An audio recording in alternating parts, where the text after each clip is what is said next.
സംസ്ഥാന സർക്കാരിന്റെ ലഹരി വിരുദ്ധ ക്യാമ്പയിന്റെ ഭാഗമായി കായിക വകുപ്പ് മന്ത്രി വി അബ്ദുൾ റഹ്മാൻ നേതൃത്വം നൽകുന്ന ലഹരി വിരുദ്ധ സന്ദേശയാത്ര കിക്ക് ഡ്രസ്സിന് ഇടുക്കി ജില്ലയിൽ ആവേശോജ്വലമായ സ്വീകരണം. കായിക വകുപ്പിന്റെ നേതൃത്വത്തിൽ എല്ലാ വകുപ്പുകളുടെയും സഹകരണത്തോടെ ഒരു ദിവസം നീണ്ടു നിൽക്കുന്ന പരിപാടിയാണ് ഇടുക്കി ജില്ലയിൽ സംഘടിപ്പിച്ചിരിക്കുന്നത്. യാത്രയുടെ ഭാഗമായി രാവിലെ രാമക്കൽമേട്ടിൽ നിന്നും ആരംഭിച്ച മാരത്തോണിൽ 250-ൽ അധികം പേർ പങ്കെടുത്തു. A Raja MLA marathon flag off ചെയ്തു. മാരത്തോണിൽ വിജയികളായവർക്ക് കായിക വകുപ്പ് മന്ത്രി ക്യാഷ് പ്രൈസും ട്രോഫിയും സമ്മാനിച്ചു.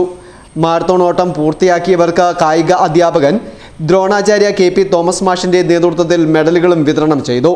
തുടർന്ന് നെടുങ്കണ്ടം പടിഞ്ഞാറെ കവലയിൽ നിന്നും തെക്കേ കവലയിലേക്കുള്ള വാക്കത്തോണിന്റെ ഫ്ലാഗ് ഓഫ് MM മണി MLA നിർവഹിച്ചു. കായിക മന്ത്രി അബ്ദുൾ റഹ്മാനോടൊപ്പം ജനപ്രതിനിധികളും കായിക താരങ്ങളും NCC SPC കേഡറ്റുകളും സ്കൗട്ട് ആൻഡ് ഗൈഡ് അംഗങ്ങളും വിദ്യാർത്ഥികളും വാക്കത്തോണിൽ പങ്കാളികളായി. നെടുങ്കണ്ടം കിഴക്കേ കവലയിൽ നടന്ന പൊതുസമ്മേളനം MM മണി MLA ഉദ്ഘാടനം ചെയ്തു. ജില്ലാ പഞ്ചായത്ത് പ്രസിഡന്റ് രാരിച്ചൻ നീർണാങ്കുന്നേൽ അധ്യക്ഷത വഹിച്ചു. Vazhoor Soman MLA, A Raja MLA എന്നിവരും ലഹരിക്ക് എതിരായ ബോധവൽക്കരണത്തിൽ പ്രസംഗിച്ചു. ഇടുക്കി ബിഷപ്പ് മാർ ജോൺ നെല്ലിക്കുന്നേൽ ലഹരി വിരുദ്ധ പ്രതിജ്ഞ ചൊല്ലിക്കൊടുത്തു.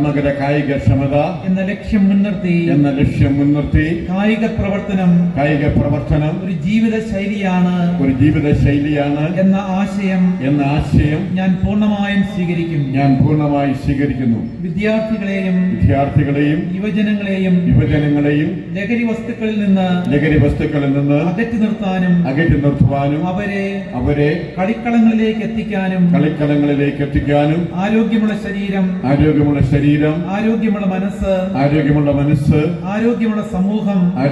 സമൂഹം എന്നിവ ഉറപ്പാക്കാനും ഞാൻ ഉണർന്നു പ്രവർത്തിക്കും. നെടുങ്കണ്ടം ജുമാ മസ്ജിദ് ചീഫ് ഇമാം മുഹമ്മദ് അമീൻ അൽ ഹസനി ലഹരി വിരുദ്ധ സന്ദേശം നൽകി.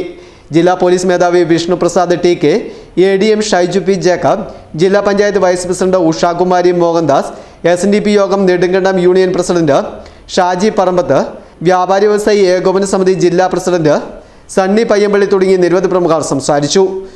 News bureau, Idukki.